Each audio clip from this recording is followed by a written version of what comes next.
Picture this. You're earning $28 an hour, working a 40-hour week. That's a solid income, but with rent at $755, utilities, Uber, Lyft, and groceries to consider, budgeting can seem daunting.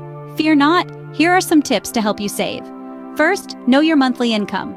Multiply your hourly wage by the number of hours you work in a week, then multiply that by 4. That's your monthly income before taxes.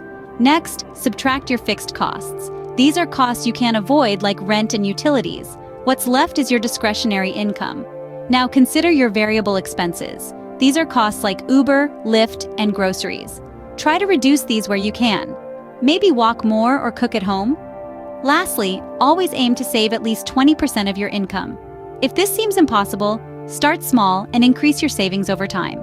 Remember, every dollar saved is a step towards financial freedom. And there you have it, simple steps to budgeting on a $28 an hour wage. Stay smart, stay frugal, and watch your savings grow.